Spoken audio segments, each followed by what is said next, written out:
Hello everyone, how are you? This is doctor चविकर।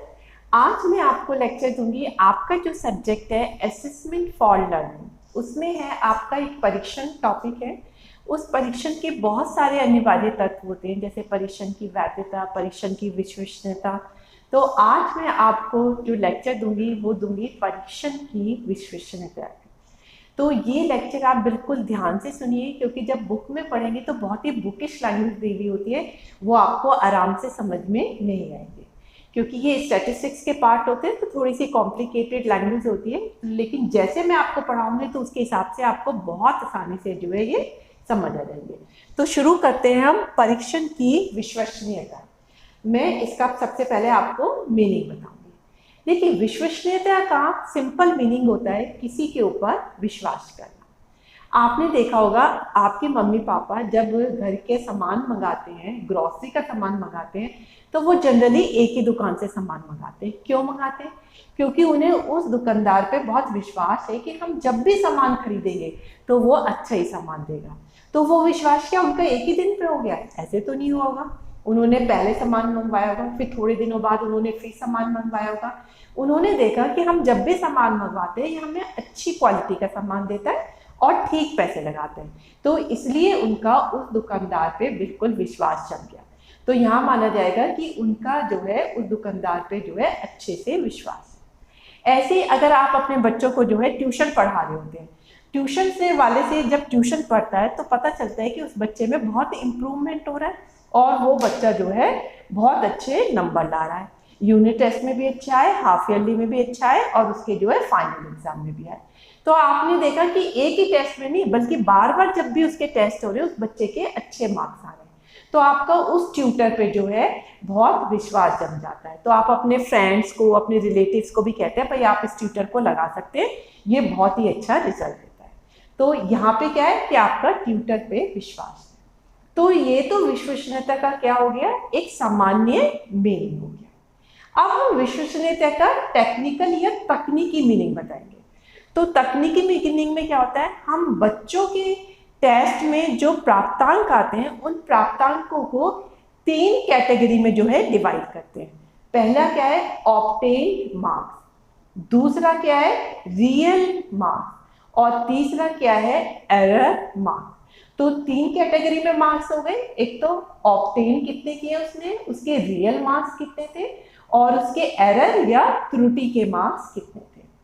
तो जो obtain marks होते हैं वो होते हैं कि उसने जब टेस्ट दिया तो कॉपी पे उसको कितने मार्क्स मिले, उसे कितने आए, चाहे उसने वो अपनी मेहनत से किए या उसने चीटिंग करके दिए या तुक्का लगा के मार्क्स दिए।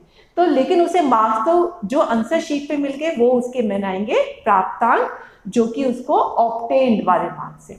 अब रियल मार्क्स कितने होते हैं कि उसका जितने उसे क्वेश्चन आते थे, ना उसने कोई चीटिंग करा है ना ही उसने तुक्का लगाया, उसे असल में जितने क्वेश्चन आते थे तो उनके जो प्राप्तांक हो सकते हैं वो कहलाएंगे उसके रियल मार्क्स। अब रियल मार्क्स और ऑब्टेन मार्क्स में जो डिफरेंस होता है, इन दोनों में जो अंतर होता है उसको बोलते हैं एरर मार्क्स या त्रुटि मार्क्स। फॉर एग्जाम्पल, हमने एक टेस्ट दिया बच्चों को, उस टेस्ट में 25 क्वेश्चन है और हर क्वेश्चन कितने का है, 2 नंबर का, तो टोटल कितने हो गए, 50 नंबर का वो जो है क्वेश्चन पेपर हो गया। अब उस बच्चे के उसमें कितने आते हैं, 40 मार्क्स आते हैं, क्योंकि उसने 20 क्वेश्चन उसने अटेम्प्ट किए, उसमें से उसके 40 मार्क्स आ जाते हैं। लेकिन ये तो हो गए उसके ऑब्टेन मार्क्स जो उसके आंसर शीट में आ रहे। अब उससे पूछा जाता है कि आपके क्या पूरे के पूरे 20 आते थे? वो कहते थे नहीं, एक क्वेश्चन में तो मैंने तुक्का मारा, मुझे तो 18 क्वेश्चन आते थे। तो इसका मतलब 18 क्वेश्चन पे उसकी कितने मार्क्स आने चाहिए थे, 2 मार्क्स का एक क्वेश्चन है तो 18 टू 36, तो उसके अक्ल के जो मार्क्स थे, जो उसके वास्तविक मार्क्स थे जिन्हें हम रियल मार्क्स कहते हैं, वो 36 हुए, और जो आंसर शीट में मार्क्स हुए वो 40 हुए। और इन दोनों को जब हम माइनस करते हैं, 40 माइनस 36, तो ये जो आपका 4 आता है ये आपका कहलाएगा एरर मार्क्स। तो इसे कहते हैं तकनीकी दृष्टि से विश्वसनीयता का क्या अर्थ होता है। और स्टैटिस्टिक्स में जब हम टेस्ट लेते हैं तो विश्वसनीयता का मीनिंग है कि हमने टेस्ट लिया, हमने कुछ दिनों के बाद फिर दोबारा टेस्ट लिया और दोनों टेस्ट के जब हमने प्राप्तांक देखे, उनका कंपैरिजन किया, तो हमने देखे बच्चे के मोर और लेस सेम से ही मार्क्स आ रहे हैं। अगर उसके 80% पहले थे तो कुछ दिनों बाद भी 80% आते हैं, उसके पहले 60% थे तो कुछ दिनों बाद भी 60% के अराउंड ही आते हैं। बिल्कुल एग्जैक्ट होना जरूरी नहीं है, मोर और लेस हो सकते हैं। तो मोर और लेस अगर सेम मार्क्स आते हैं तो इसका मतलब इस टेस्ट की विश्वसनीयता है, इसका मतलब ये टेस्ट जो है रिलायबल है। अब आपको टेस्ट की विश्वसनीयता या रिलायबिलिटी ऑफ टेस्ट का मीनिंग बिल्कुल अच्छे से पता चल गया होगा। पहले आप सामान्य मीनिंग बताएंगे, फिर इसका तकनीकी मीनिंग बताएंगे, फिर बताएंगे कि स्टैटिस्टिक्स में हम परीक्षण की रिलायबिलिटी से क्या समझते हैं। तो परीक्षण की रिलायबिलिटी क्या हुई कि हमने पहले बच्चों का टेस्ट लिया, कुछ दिनों बाद हम दोबारा टेस्ट लेते हैं और दोनों ही प्राप्तांकों पे मोर और लेस हमें सेम दिखाई देते हैं, तो माना जाएगा कि यहाँ पे टेस्ट विश्वसनीय है या रिलायबिलिटी ऑफ टेस्ट है। तो टेस्ट की रिलायबिलिटी या टेस्ट की विश्वसनीयता क्लियर होगी। अब मैं आपको बताऊंगी कि टेस्ट की रिलायबिलिटी को नापने की कौन कौन सी विधियां होती है। तो इसकी 5 विधियां आज हम डिस्कस करेंगे। तो सबसे पहले परीक्षण और पुनरीक्षण विधि। तो पहली कौन सी हुई? परीक्षण और पुनरीक्षण विधि, जिसे इंग्लिश में बोलते हैं टेस्ट और रीटेस्ट। मतलब कि हमने पहले बच्चों का टेस्ट लिया, फिर रीटेस्ट में कुछ दिनों बाद हम बच्चों का दोबारा टेस्ट लेते हैं। अगर दोनों ही टेस्ट में बच्चों के मोर और लेस सेम तरह के मार्क्स आते हैं तो हम मानेंगे कि ये टेस्ट रिलायबल है, और सेम तरह के मार्क्स नहीं आते तो हम मानेंगे कि ये टेस्ट रिलायबल नहीं है। तो ये क्लियर हो गया, टेस्ट और रीटेस्ट मतलब पहले टेस्ट लिया और कुछ दिनों के बाद हम दोबारा टेस्ट लेते हैं। अगर दोनों ही टेस्ट में प्राप्तांक मोर और लेस सेम आ रहे हैं तो इसका मतलब टेस्ट क्या है? रिलायबल है, अदरवाइज नहीं। अब हमारी सेकंड मेथड कौन सा आता है? सेकंड मेथड आता है हमारा समान प्रारूप विधि। क्या है ये आपका? समान प्रारूप विधि। इसे हम पैरेलल मेथड भी बोलते हैं। क्या बोलते हैं इंग्लिश में? इसे हम पैरेलल मेथड। तो इसमें क्या होता है, हम जो टेस्ट लेते हैं तो हम 2 क्वेश्चन पेपर तैयार करते हैं, तो जिन्हें बोलते हैं पैरेलल क्वेश्चन पेपर। इनमें क्वेश्चन तो अलग अलग होते हैं, लेकिन उनका डिफिकल्टी स्तर, उनके क्वेश्चन का पैटर्न, उनके क्वेश्चन की जो मार्किंग सिस्टम होता है वो सब एक जैसा होता है, बस क्वेश्चन अलग अलग होते हैं। तो अब हम एक ग्रुप पे जैसे टेस्ट लेते हैं, एक क्लास का टेस्ट लेते हैं, तो अब हम उन्हें दोनों क्वेश्चन पेपर देंगे सॉल्व करने के लिए एक ही दिन में। अगर दोनों क्वेश्चन पेपर में उनके जो मार्क्स आए हैं, फिर जब हम उन्हें कंपैरिजन करते हैं, अगर दोनों में ही उनके मार्क्स मोर और लेस सेम है तो इसका मतलब ऐसे टेस्ट जो है रिलायबल है। अगर मार्क्स उनके मोर और लेस सेम नहीं होते तो इसका मतलब वो टेस्ट रिलायबल नहीं है। तो ये वाला मेथड भी क्लियर हो गया। पहला मेथड कौन सा था? Test retest. इसमें पहले टेस्ट लेते हैं, फिर कुछ दिनों के बाद दूसरा टेस्ट लेते हैं। सेकंड मेथड कौन सा आया? Parallel test. इसमें एक ही दिन में 2 क्वेश्चन पेपर बच्चों को दिए जाते हैं, फिर उनके मार्क्स देखे जाते हैं। अब थर्ड विधि क्या है? अर्थ विच्छेद विधि। कौन सी आपकी? अर्थ विच्छेद विधि। इसमें क्या होता है, हम एक ही क्वेश्चन पेपर होता है, लेकिन उस क्वेश्चन पेपर को हम 2 पार्ट में डिवाइड कर देते हैं। जैसे एक क्वेश्चन पेपर पे आपके 60 क्वेश्चन है, अब हम इस क्वेश्चन पेपर के 2 पार्ट कर देंगे, 30 क्वेश्चन एक में कर देंगे और 30 क्वेश्चन एक में कर देंगे। और ये जो डिवाइड करने के तरीके होते हैं ये 2 तरीके से होते हैं। या तो हम ऑड क्वेश्चन एक जगह कर दें और इवन क्वेश्चन एक जगह कर दें। तो जैसे आपके 1, 2, 4 ये तो हो गए आपके इवन, और ऑड हो गए 3, 5, 7, 9 ये अलग कर दिए। तो इसमें 30 क्वेश्चन ऑड हो गए, 30 इवन हो गए। इसे हम क्या बोल सकते हैं? Odd even method. या तो इस तरीके से हम आधे आधे कर देते हैं, या हम शुरू के 30 क्वेश्चन अलग कर देंगे और बाकी के 30 क्वेश्चन अलग कर देंगे। तो इस मेथड को क्या बोलते हैं? First half versus second half. तो हम दोनों मेथड में से किसी भी मेथड से एक क्वेश्चन पेपर को 2 पार्ट में डिवाइड करते हैं। फिर इन दोनों ही क्वेश्चन पेपर के 2 क्वेश्चन पेपर हो गए, आधे क्वेश्चन का एक, आधे का एक, फिर इन्हें हम अपनी क्लास में टेस्ट की फॉर्म में देते हैं। अगर दोनों ही टेस्ट पेपर में बच्चों के मोर और लेस सेम टाइप के मार्क्स आते हैं तो इसका मतलब ये क्वेश्चन पेपर, ये जो हमने टेस्ट लिया है ये रिलायबल है, अदरवाइज वो रिलायबल नहीं है। तो आपको अब 3 मेथड क्लियर हो गए, टेस्ट रीटेस्ट, फिर पैरेलल मेथड, फिर अर्ध विच्छेद मेथड। अर्ध विच्छेद मीन्स आपने एक ही क्वेश्चन पेपर के 2 पार्ट कर दिए। अब नेक्स्ट आता है हमारा तर्कयुक्त समानता विधि। कौन सा है ये आपका? तर्कयुक्त समानता विधि। इसे आप क्या बोलते हो, कूडर रिचर्डसन मेथड भी बोलते हो। क्या बोलते हैं हम इसे, कूडर रिचर्डसन मेथड, क्योंकि इस मेथड को कूडर रिचर्डसन मेथड ने जो है बनाया था।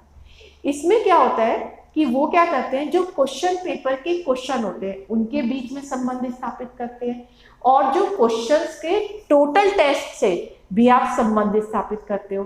तो इसमें एक फॉर्मूला लगाते हैं, उस फॉर्मूले से आप एक कॉफिशिएंट निकालते हैं, उसको क्या बोलते हो आप, आंतरिक संगति गुणांक। उस कॉफिशिएंट को क्या बोलेंगे आप, आंतरिक संगति गुणांक, या इंग्लिश में इसे बोलते हैं इंटरनल कंसिस्टेंट कॉफिशिएंट। तो इस कॉफिशिएंट को निकालने का एक फॉर्मूला होता है जो कूडर रिचर्डसन ने दिया है। तो उन्हीं के नाम पे इस फॉर्मूले का नाम क्या है, KR20। K means Kuder, R mean Richardson, तो फॉर्मूले का नाम क्या हुआ, KR20। इसमें उन्होंने कहा कि हमारे को जो है एक विचलन दिया भी होता है, और हमारे को जो क्वेश्चन पेपर में जितने क्वेश्चन होते हैं वो हमें पता होते हैं, तो फिर हम ये फॉर्मूला निकाल सकते हैं। तो इसका फॉर्मूला क्या है, n/n-1। दोबारा से रिपीट कर रही हूँ, n/n-1, फिर आप ब्रैकेट स्टार्ट करेंगे, डेल्टा स्क्वायर माइनस, फिर क्या करेंगे आप, डेल्टा का स्क्वायर माइनस करके आप समेशन पी क्यू, फिर अपॉन लेंगे डेल्टा का स्क्वायर, और फिर आप ब्रैकेट को क्लोज कर देंगे। तो ये पूरा फॉर्मूला बन जाता है। तो जो n होते हैं वो होते हैं कि आपके क्वेश्चन पेपर पे कितने क्वेश्चन गिवन हैं। डेल्टा होता है विचलन, ये आपको क्वेश्चन में गिवन होता है। और समेशन पी क्यू होता है, समेशन पी क्यू होता है कि अगर आप कोई टेस्ट दिया है तो उसमें कितने बच्चे पास हुए, कितने फेल हुए, उन सबका टोटल। जो पास हुए बच्चे होते हैं उन्हें P बोलते हैं, और जो फेल हुए बच्चे होते हैं उन्हें Q बोलते हैं। तो आपको फॉर्मूला क्या हो गया, तो इससे हम क्या निकालते हैं, कोएफिशिएंट ऑफ इंटरनल कंसिस्टेंसी। इसमें अगर कंसिस्टेंसी पाई जाती है तो इसका मतलब ये टेस्ट रिलायबल है, और कंसिस्टेंसी नहीं पाई जाती तो इसका मतलब ये टेस्ट रिलायबल नहीं है। मैं एक बार और फॉर्मूला रिपीट कर देती हूँ, n/n-1, फिर ब्रैकेट स्टार्ट करेंगे, डेल्टा का square minus summation PQ upon delta का स्क्वायर, फिर आप ब्रैकेट क्लोज कर देंगे। तो ये था आपका कूडर रिचर्डसन मेथड। अब हम इसकी लास्ट विधि देखेंगे। लास्ट विधि है आपकी हॉयट विधि। कौन सी है इसकी, हॉयट विधि। अब हॉयट ने 1941 में इस विधि को जो है प्रचलित किया था, तो इसीलिए उन्हीं के नाम पे हम इसे बोलते हैं हॉयट विधि। अब इस विधि को, इसके इन्होंने भी एक फॉर्मूला बताया, इस फॉर्मूले को लगा के जो रिजल्ट हमें मिलता है वो बिल्कुल कूडर रिचर्डसन के फॉर्मूले से जो रिजल्ट मिलता है वैसा ही रिजल्ट हमें हॉयट विधि से भी मिलता है। हॉयट का कहना था कि दो बच्चों में जो क्वेश्चन को अटेम्प्ट करने की योग्यता होती है वो दोनों में बिल्कुल अलग होती है, और इस योग्यता में जो भिन्नता होती है उसे हम उनकी गलती या त्रुटि मान नहीं सकते। फॉर एग्जाम्पल, हमने दो बच्चों को ऐसे लिखने के लिए दिया, कोई अपने हिसाब से लिखेगा, कोई अपने हिसाब से लिखेगा, और टीचर के हिसाब से दोनों ही ने अच्छा लिखा है। तो लेकिन लिखा तो अलग तरीके से, तो इसका मतलब लिखने की योग्यता अलग अलग है। तो लिखने की योग्यता का मतलब ये है कि उनकी योग्यताओं में भी त्रुटि है। तो ये जो उनमें दोनों में डिफरेंस है योग्यता में, उसे हम विचरण बोलते हैं। क्या बोलते हैं, वेरिएंस या विचरण। अब हॉयट ने इसी विचरण को 3 पार्ट में बांटा, ठीक है। जो दो लोगों में भिन्न भिन्न योग्यता होती है क्वेश्चन को अटेम्प्ट करने के लिए, उसे विचलन बोलते हैं, और इंग्लिश में उसे वेरिएंस बोलते हैं। उन्होंने इस वेरिएंस को 3 पार्ट में बांटा। पहला ट्रू वेरिएंस, दूसरा आइटम वेरिएंस, और तीसरा एरर वेरिएंस। कितने पार्ट हुए इस विचरण के, 3 पार्ट हुए। पहला ट्रू वेरिएंस, दूसरा आइटम वेरिएंस, और फिर तीसरा था त्रुटि वेरिएंस। अब जब हम तीनों वेरिएंस को आपस में जोड़ देते हैं, ट्रू वेरिएंस को, आइटम वेरिएंस को और एरर वेरिएंस को, तो हमारा जो वेरिएंस होता है उसका नाम होगा डेल्टा एक्स का स्क्वायर। क्या नाम है उसका, डेल्टा एक्स का स्क्वायर। इसका मतलब डेल्टा एक्स स्क्वायर क्या हुआ, true variance plus item variance plus error variance. इन तीनों वेरिएंस को जोड़ देते हैं तो हमारा ये निकल जाता है। अब हम इन वेरिएंस के बेसिस पे एक कोएफिशिएंट निकालते हैं। उस कोएफिशिएंट का हॉयट ने एक फॉर्मूला बताया।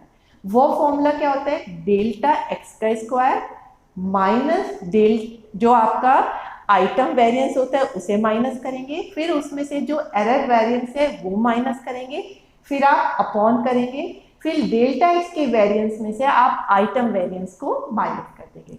तो इस फॉर्मूले को लगा के जो आएगा वो आपका हॉयट का कोएफिशिएंट आता है। उस कोएफिशिएंट को देखने से हमें पता चल जाता है कि इनमें संबंध है या नहीं। अगर उनमें कोएफिशिएंट में संबंध है, अच्छा संबंध है, तो इसका मतलब टेस्ट रिलायबल है, अदरवाइज टेस्ट रिलायबल है। मैं हॉयट का फॉर्मूला एक बार और बोल देती हूँ। ये होता है डेल्टा एक्स का square minus item variance minus error variance upon delta x का वेरिएंस माइनस आइटम वेरिएंस। तो इससे आप जो है हॉयट का कोएफिशिएंट निकाल सकते हैं। तो अब आपको विश्वसनीयता की सारी विधि पता चल गई होगी। पहली थी आपकी टेस्ट और रीटेस्ट विधि, दूसरी थी पैरेलल क्वेश्चन पेपर की विधि, थर्ड थी आपकी अर्थ विच्छेद विधि, थर्ड थी आपकी कूटर रिचर्डसन विधि एंड फोर्थ थी आपकी हॉयट विधि। कूटर रिचर्डसन और हॉयट विधि पे अलग से भी क्वेश्चन पूछ लेते हैं, तो अब आप आराम से बता सकते हैं हॉयट ने क्या बोला है, उन्होंने विचलन को कितने भागों में डिवाइड किया, फिर उन्होंने क्या फॉर्मूला बताया। इसी तरह से कूटर रिचर्डसन ने कैसे बताया और उन्होंने जो है फॉर्मूला किस तरह से निकाला। तो इस तरह से आप आराम से बता सकते हैं और आप ऐसे लिखेंगे तो आपको फुल मार्क्स मिलेंगे। आई थिंक कि मैंने बहुत इजी लैंग्वेज में आपको परीक्षण की विश्वसनीयता बताई है कि उसे क्या कहते हैं विश्वसनीयता को, और उसे मापने की कौन कौन सी विधियाँ होती हैं। अगर आपको मेरा लेक्चर अच्छा लगा तो इसे लाइक और शेयर करने में बिल्कुल कंजूसी मत करिए, और अगर आपने अभी तक मेरा चैनल सब्सक्राइब नहीं किया तो इसे सब्सक्राइब करिए और बेल बटन को हिट करिए, ताकि मैं जब भी अपनी वीडियो अपलोड करूं तो आप पे फौरन इसका नोटिफिकेशन आ जाए। तो that's all for today lecture. Thank you very much.